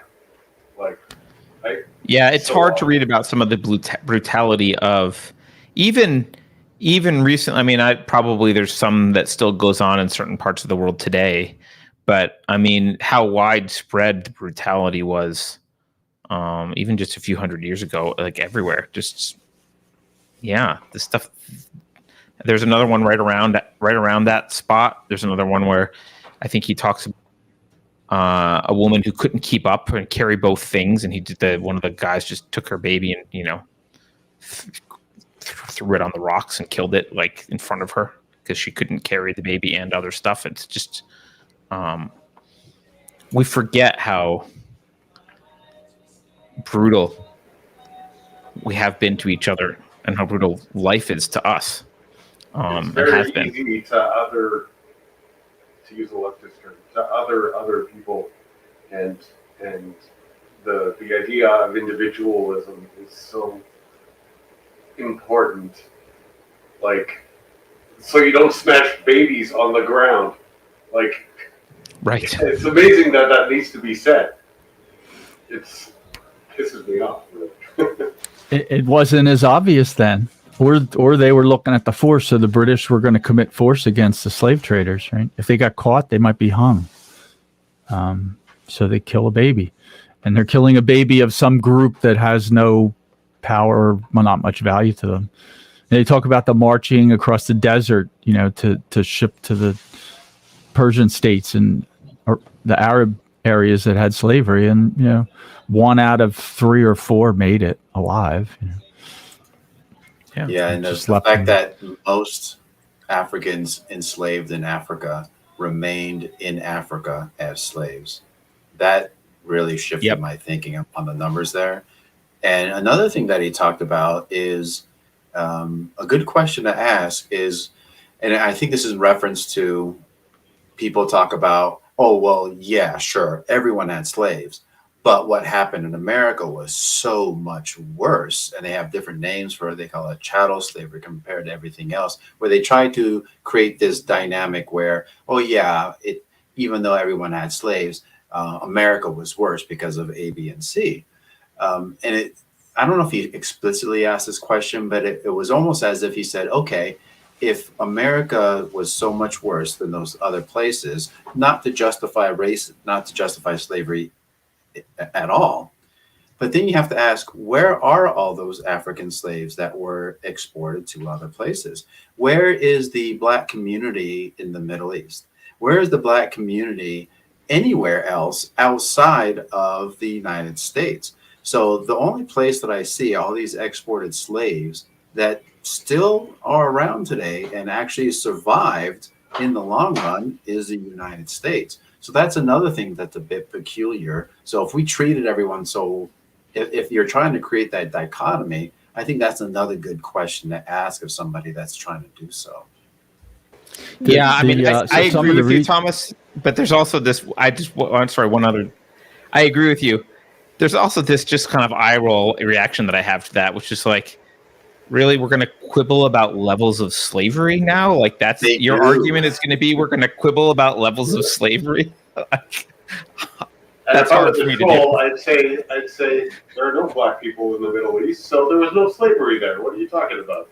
Exactly. And if somebody does bring it up, you can explain the reason. The reason there are very little Black population left over from slavery is they castrated all the men slaves. Yeah, that's why they imported so many slaves. Right. The ones that survived, like half. He brought up the number. More than half the people that they castrated died from the procedure. Yeah, I think 1 out of 3 survived castration, and that was the number. Mm-hmm. I was going to bring up there are a couple places where slavery did lead to higher numbers of Black population. One of them I know about is Brazil. I had a friend that visited for a couple months last year, stayed with us. He's Brazilian. It's the second time he visited us. We got into slavery one evening. He just laughed like, you Americans are like, I can't believe what I hear people talk about slavery. Like Brazil had like 10 times the number of slaves or something like that. He's like, you people are crazy here. I said, well, it's not us.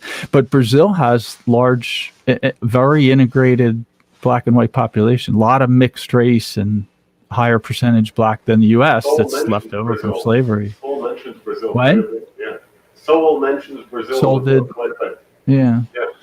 He talked about that they didn't have a war to end it. It kind of faded for economic reasons. It's not a good way to run things, and they figured it out.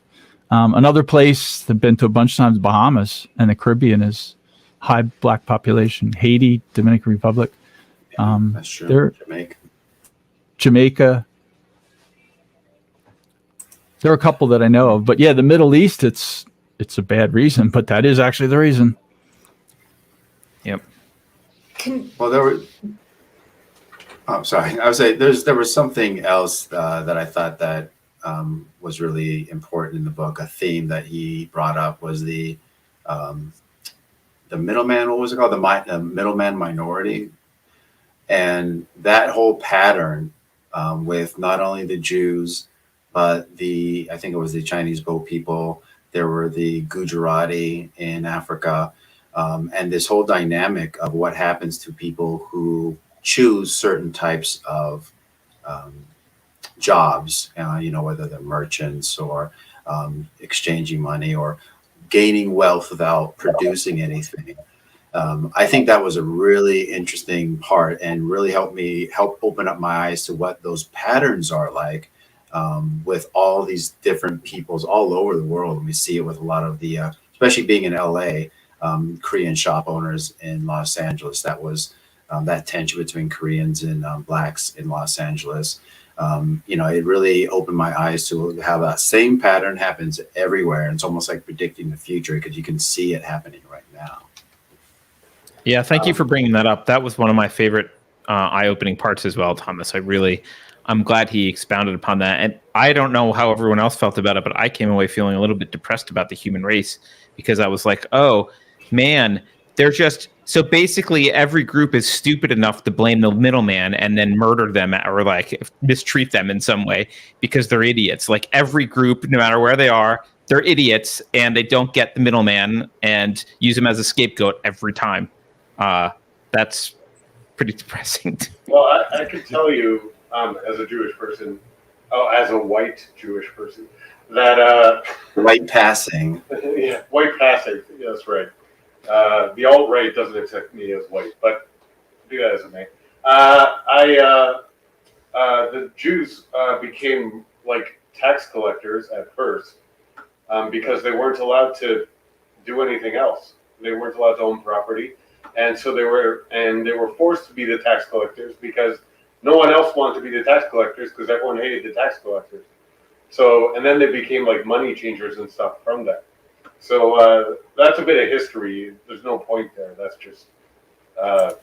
I've actually seen that what he says in the Magna Carta. So I read a lot about the Magna Carta a while ago, and they even have a whole paragraph in the Magna Carta. I think it was 1215 AD about what to do with Jews and the money that they in their property. So that seems to be a common theme throughout history. I like that this chapter followed the chapter Black Rednecks and White Liberals, which was basically a discussion of a culture that has not benefited groups of people, whether you're talking about what he called crackers or you're talking about the black community. It followed that chapter, and I like the part where he was contrasting the success that you see in these middleman groups as being family oriented, and there's this fabric of community and family that's pushing through the success of the group.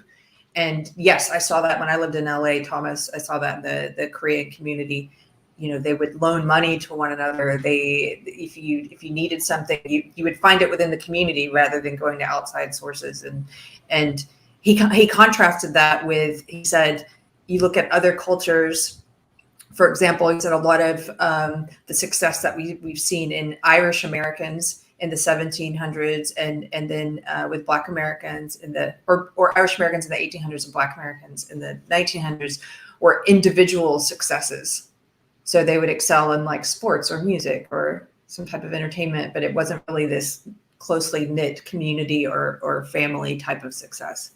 So I just appreciated him putting it after that first chapter because I thought, okay, I think he's trying to say, like, let's look at what works to lift everyone up, He's also being Thomas Sowell about it, right? In that he's like, a little bit of economic literacy would stop all of this nonsense, right? Like, right? Like, if you recognize, like, hey, these people are working harder than you and they are providing value, don't be a douche.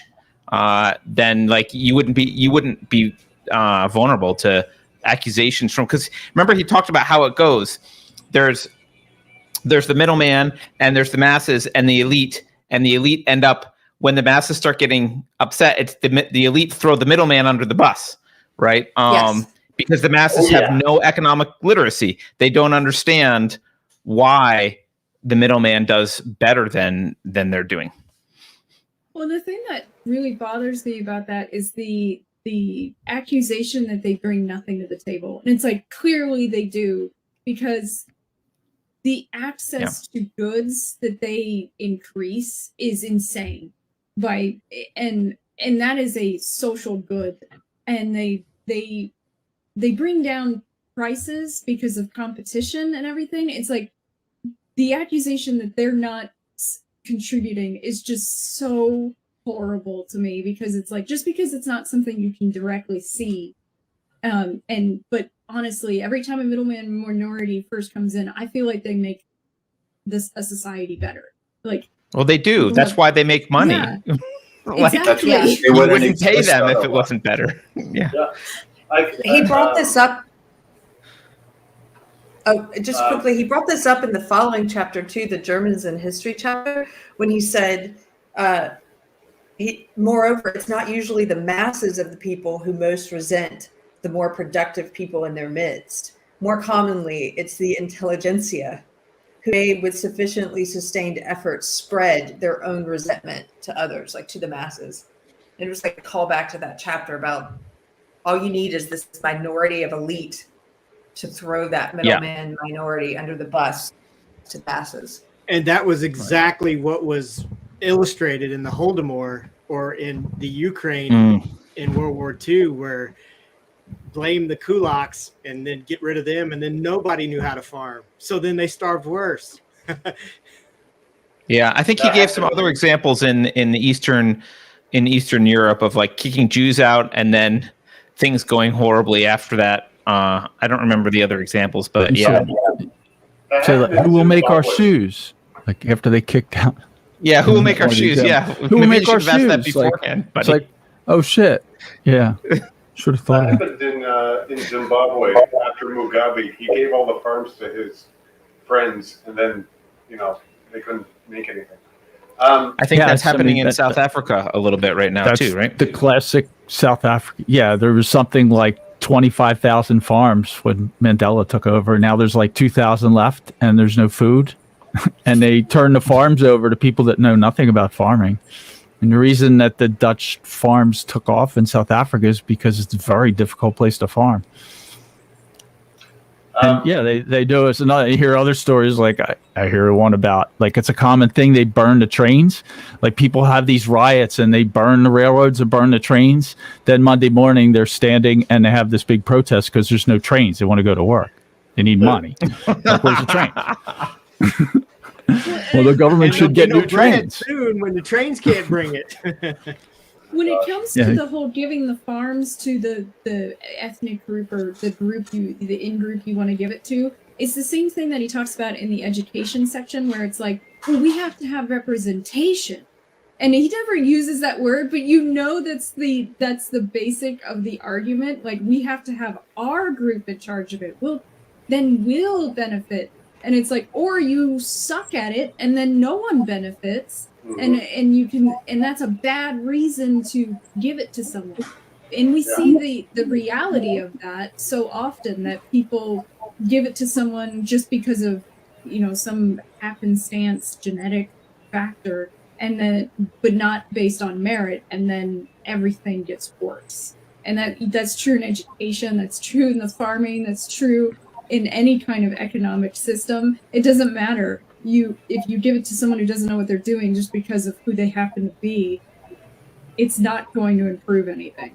It's going to make things worse. Yeah, if you put race, whatever the criteria is, doesn't even matter. Religion, same problem. Race, same problem. If you put that as the number one criteria, then obviously success isn't your criteria. And what do you think is going to happen? And yeah, you see it in South Africa with the farms or the airline. What do you think happened to South African Airlines when they implemented a rule that 80% of the employees have to be black? airlines falling apart. Like, Carter, that's Carter, I want to ask you a question as an anarchist, and I'm not trolling. I'm genuinely curious. No, it's okay. In the beginning of the book, he talks about the black rednecks and white liberals, and he talks about these regions in Scotland and northern England that were they couldn't get a ruler, so it was essentially machismo and that kind of thing, where how people got ahead and they couldn't do anything. So, how would like an anarcho-capitalist not degenerate into that? So I think this is very similar to the question of how can we free the slaves? They don't know how to operate without our help. That's the parallel I'll draw, which is this is why I don't push on politics very often. I don't think any system is self-sustaining without a cultural and philosophic change in a population. Like, the population manifests its own philosophy. And so I would rather be in a monarchy full of individualists who held the king accountable and he knew they had some guillotines. Like, that would be better for all of us than a democracy with a bunch of social justice warriors. I don't view the system of government as primary. So when I say I'm an anarchist, my path to anarchy was, individual rights are what matter. The government only has validity morally to the extent that it protects individual rights. So I very, very quickly went from like libertarian to a government could exist. And these are the pro-government people I get along with most. The ones who say, well, government could exist, but they can't force anyone to pay taxes. Like, they could exist through voluntary contributions. I would voluntarily contribute, even though I'm an anarchist. I would contribute to a government that only asked for money, and only asked, didn't force me, only asked, especially if I could earmark it and be like, yeah, this is to stop nuclear missiles from hitting my city. I'll donate to that as much as possible. But I'm not going to donate to this other stuff that you want. So I went through that, which is kind of this, I would say most objectivists have this kind of like idealized sense of government in that sense, where they think like, oh, we'll have a government like that where they don't forcibly take from you, but you can, I think a lot of them also think you pay for courts or something, and that's how they get money. I'm not a super fan of that. And then I went to that, and then I went from there to like, well, why do we need then why do we need a monopoly there? Why does that have to happen? Like, we could just do this. If we got to that point, we could just do this without a government. So my shorter answer is, no matter where you put those people from the Highlands, I'm thinking of the Rough and Tumble article, part where there's like ripping people's ears off and gouging their eyes out. Like, that's their culture, right? No matter where you put that culture, that's the culture it's going to be. And so that culture needs to be fixed before you start asking questions of like, well, how do we organize? Right? It's the culture that's the problem. Yeah. So my question is, let's say you get your that kind of social or communal kind of thing, right? What if it breaks? Right? You say you have to fix it before you do that, but what if it breaks and there's no? It's almost like postmodern. It's almost like self-sustaining. We. Well, I mean, I don't know that it. It's like saying, well, what if the government breaks? It did. Like, look, we've tried to write things down on paper and say the paper will force people to not do these bad things. It doesn't work for long. Like, it works and starts to degenerate. Like, so there's a counterbalancing, right, with the people electing the government. So I'm not saying I disagree with you.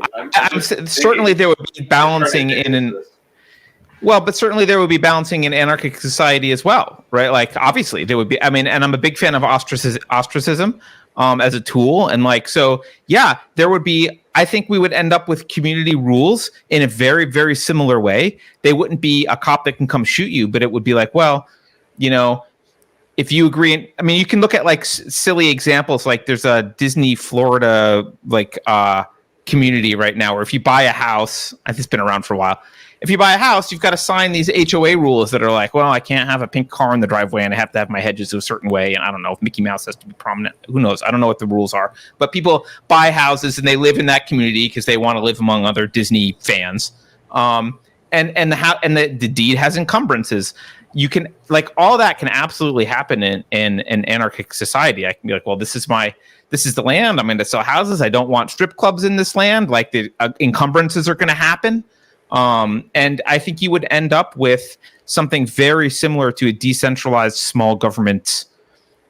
It would look very similar, right? It would look very similar. The only difference is you wouldn't have, you wouldn't have the initiation of force. Like, someone couldn't be like, oh, I've decided now the new rule is everyone has to teach CRT in schools or whatever. Like, okay, well, no one could do that. But I don't think anarchy is the question. I think the question is philosophy and culture. And if we get there, my fantasy of how humans could go, if we solve our philosophical problems, we end up raising kids better so that things don't fall apart. We get some stability in our culture that's rational.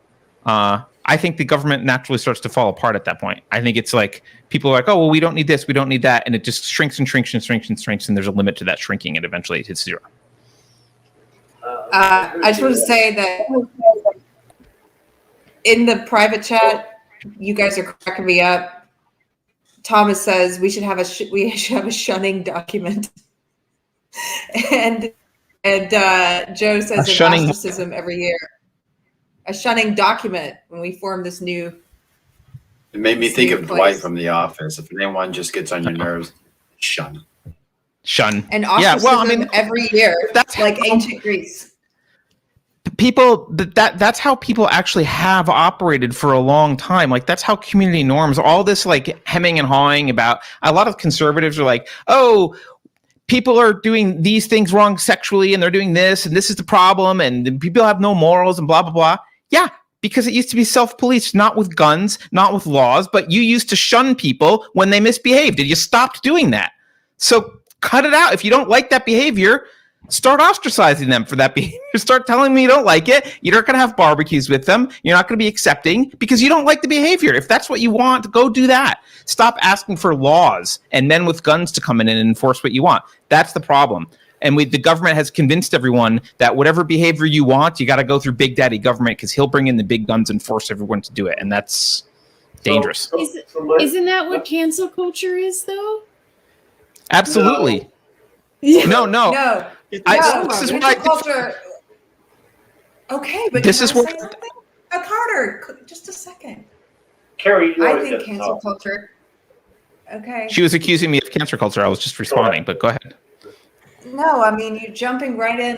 Anyway, I was going to say, I know you're about to disagree.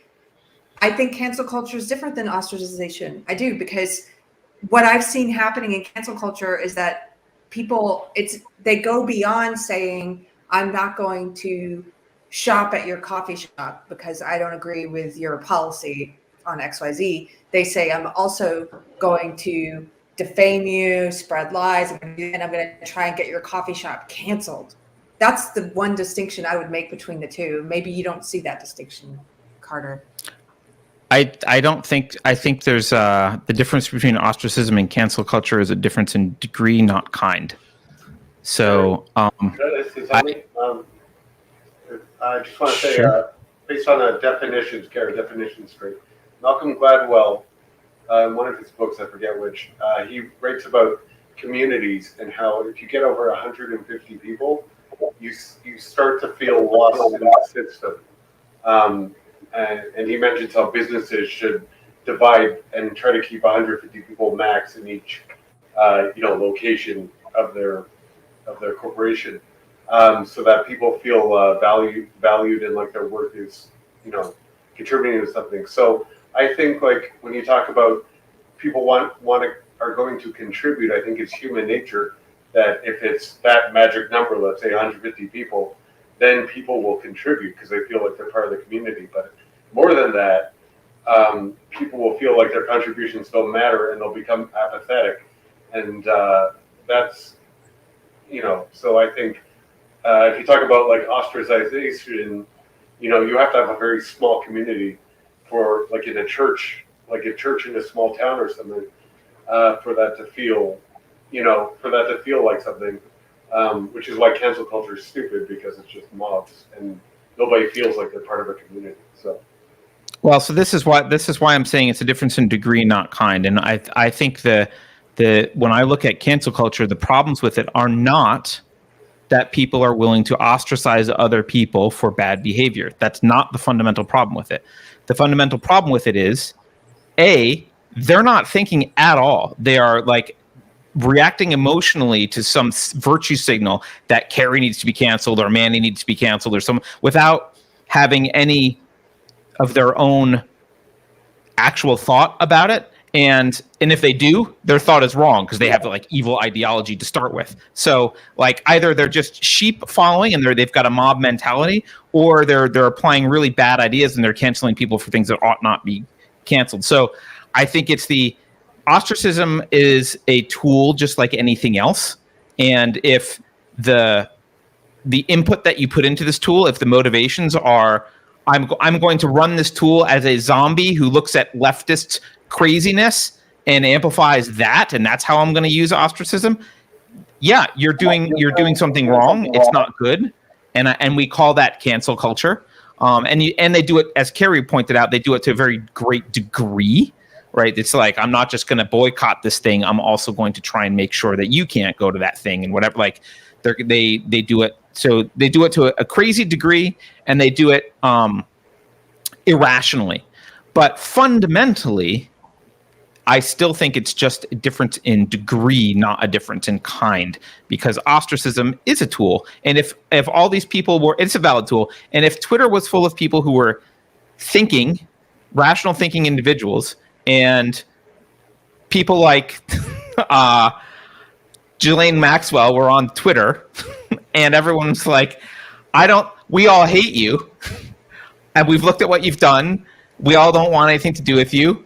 Like, and we're going to harass you and harangue you. And Twitter even was like, you know what? We don't want you on. All right, like, it's a private business. I mean, it depends on what Twitter's goal is and what they've explicitly said they'll do. So, but there's not. I think we have to be careful in saying you have to let everyone do whatever. You have to associate with them, or you have to be quiet about it, or you have to not criticize or not ostracize. It's absolutely appropriate to ostracize, but you have a personal responsibility to know why you're doing it and to do it in a responsible way, not to just jump on some bandwagon because someone tweets out that so-and-so ought to be canceled. Yeah, it reminds me of a lot of the other stuff that is happening in that world, where it's not only that I am free to have my idea about the world or a business, but you must also share in that idea. And if you don't, then you'll be ostracized. So you will have to ostracize, or else you'll be ostracized. And so I do see the utility in some ostracization, but it should be as an example, to where I say, I disagree with them, so I'm not going to shop at that store. And that is the example that I'm setting. If you see my example and you agree with it and you want to join and do the same thing, that's fantastic. But I'm not going to force other people to do that. I mean, I think it rests on the difference between forcing other people to do that ostracization, as opposed to leading by an example and welcoming people along with that example if they so choose on their own volition. Yeah, cancel culture has an ostracism for not ostracizing addition to it, right? Which is like an extra level of crazy, right? Which I can't think of a valid reason to be doing that, but like maybe there would be one. Like, I just can't think of it. But I'm ostracizing this person, and I'm ostracizing you if you don't ostracize that person. Like that. It's a totally valid reason if you have goals and no principles. Yeah, fair. Sort of like how like some people are apologists for the pedophilia, like apologists, and you're like, no, we don't need to apologize for the people who are apologizing for this. Like like maybe that would be an example.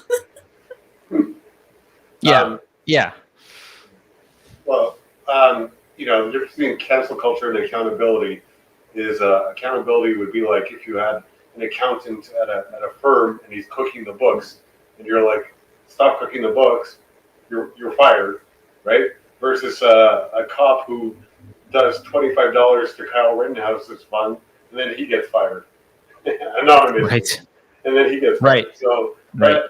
it's like that is a big difference between cancel culture and accountability. Yeah, and the fundamental problem is we've got a large percentage of the population, as Keri, you've mentioned, this came from Jordan Peterson, this idea that like people are speaking stuff that they haven't thought about, right? We've got a large percent of the population willing to go burn the witch because their neighbor says to go burn the witch. And that's fundamentally the problem, is not that they have this ostracism tool. It's that if you give kindergartners guns, massacre will happen, even if they don't even intend for massacre to happen, because it's a tool that's like they're not responsible enough to use the firearms. Like that's why you don't give kindergartens firearms. So we have a population who is irresponsible to the point of many of them are irresponsible enough that they can't even sustain themselves without assistance, but they're definitely irresponsible enough that they can't function on Twitter without coddling and rules, and they're totally irresponsible with respect to applying ostracism. So yeah, this is a bloodbath, and they're pointing this weapon of ostracism around and firing willy-nilly, but it's because it's fundamentally not the weapon's fault, it's that they're irresponsible. I think Carter just presented the best argument for gun control I've ever heard. I was just thinking, I was like, wait a minute, isn't that the same kind of way you could talk about guns? And I was like, I don't know that I want to go there. I said people are kindergartners. People have the responsibility of kindergartners and shouldn't give kindergartners guns. The trouble is that argument might be right. Yeah, it might be right, but it includes the kindergartners. That includes the people that would enforce gun control. So it falls apart with respect to gun control. The counter is the one that I've used before with that is, sorry, Keri. I just want to finish that topic. But if you think that everybody's a kindergartner and it's the whole culture, all we're talking about, the problem is that all the people in government are also kindergartners. Right. Go ahead, Keri. Sorry. So to bring us back to the book, I was just going to ask if there was any final any chapters we didn't get to talk about. We've kind of been going for 2 hours, so I did want to talk about the German chapter a little bit, but in the interest of time, I think if there's something important you want to hit on that we haven't touched on. I was going to bring up one thing, and we don't have to get into it. I'm curious what other people think.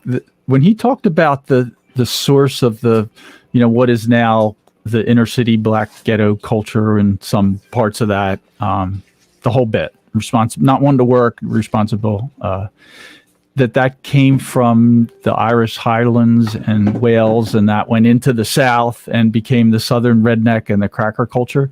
Like, that was really interesting. It was eye-opening to me following that through, but I think there's a couple things about that I didn't agree with, and maybe it's my modern perspective. I live in South Florida. Like, cracker is a thing here, the cracker culture, but cracker is like people that were ranchers and farmers. It's kind of like the self-sufficient people that live in the center of the state in the middle of nowhere. And yeah, there's a lot of junk around their house, and every vehicle they ever owned is still in the backyard, but they do entirely take care of themselves. Like personal responsibility is huge. They're the kind of people that would stop at 2 a.m. to help you fix the tire. Like, that's what I think of the cracker culture. And I grew up in South Jersey. Rednecks were a thing in deep South Jersey, and they're kind of that same people. They're very much responsible. I bet that term I didn't evolves. follow all that. Yeah, I think in the book he's talking more about that was a term of pernition or derogatory term in England, in that area, what they called people then. Not so much, and then it just came with the culture to the United States. Yeah, and I think more of like the wonderful whites of, what was that movie? The people of the Appalachians. I think more of that. And I think there's probably some overlap with what we call rednecks now. Like, I have redneck friends that I've had throughout the years living in the South that are exactly like what you say, Keith. They're not, they still have part of that culture, and they have the cars, and they have the junk, and they have, deer drying from the shed. But they're also working people, and they've got their jobs. So I think there's a mix of that, and sometimes kind of like with the Black community, where you take a term of derision and kind of make it your own and throw it back at people, almost like what Jeff Foxworthy does a little bit as well. I think that what he's talking about with cracker culture and the very lowest end of that totem pole within that culture sometimes that word gets adopted as a badge of honor as well for people who it doesn't totally apply to. It's a newer use of the word, in other words. I also, the thing I found interesting about that is that he goes on about the Scottish people and how they were a lot like that, including the word axe for axe, that pronunciation. I was like, holy crap, that's insane. But, and the fact that the Scottish people overcame that culture, like Carter was talking about a culture change, and they completely change. They became like these paragons of education and intelligence, and the fact, and that should be something that gives everyone a little bit of hope about any culture, that you could just like aspire, like as an entire, huge swath of people, to better yourselves. And he talked about it from being a little cringy about your culture now. Like, you're not going to, if you don't cringe over how things are bad, you won't improve them. And I think that's why he talks about the problem of acting as though people shouldn't have to change their behavior or their culture to better their culture in themselves, is that it's like you cannot improve without looking back and cringing. You're never going to. But it's also actually very inspiring to see that it happened, to so many people. I think that's great news.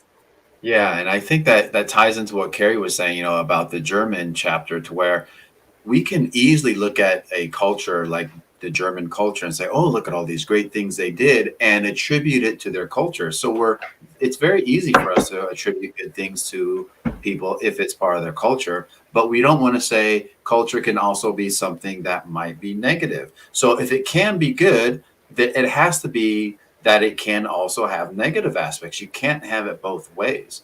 And I think that that's a great way to say, let's actually look at the problem, because there is something to be said. And the Scottish example is a wonderful way to say it can be turned around, and there's a lot of hope, and you can actually do some things and make things a whole lot better. And nobody invested in them or gave them, tons of money or anything like that. It was developing individual human capital. Yep. I think that's a good way to end it. I don't know where Keri is. Beverly, do you know where Keri went? I don't see her in the... Hey, there she is. Keri, is there anything else? Or, I mean, we've been going for a while. It seems like that might be a good spot to wrap it up and wish people a happy... Yeah, thank you Merry guys so Christmas. much for joining us, and thank you for everybody who's in the chat hanging out. And our next book is Punishment by Doris West. You can say it, Carter. And you got it. It's good. Close enough. Yeah.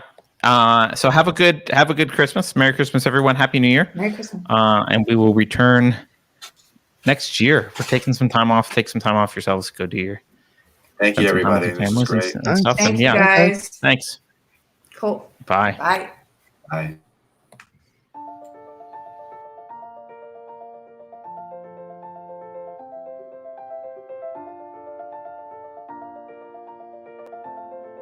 Thanks for watching.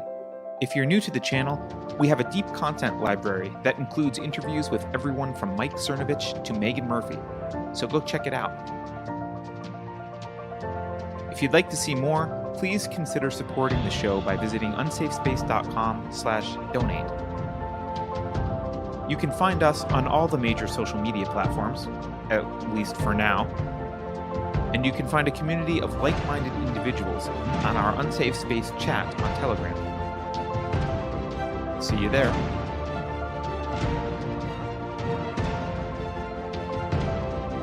Warning. This is an unsafe space. Dangerous ideas have been detected. The content of this production has not been authorized by Dr. Fauci. All praise be to his name. The following co-conspirators have been asking too many questions. You know what to do. Once the Maxwell trial is over, we promise there will be no more pedophiles among the ruling class. Just one more jab to combat the Zeta variant. Oops, I mean the Omicron variant. If you think about it, no one should be allowed to express opinions. But don't. Think about it, I mean. That's not your job. Thinking has been scientifically proven to be less efficient than compliance. Science, scientific, and scientifically are registered trademarks of the World Economic Forum. Unauthorized use is prohibited. Computer voice courtesy. Never mind, that last line is fake news. Please disregard it and return to your safe space immediately. There will be cake.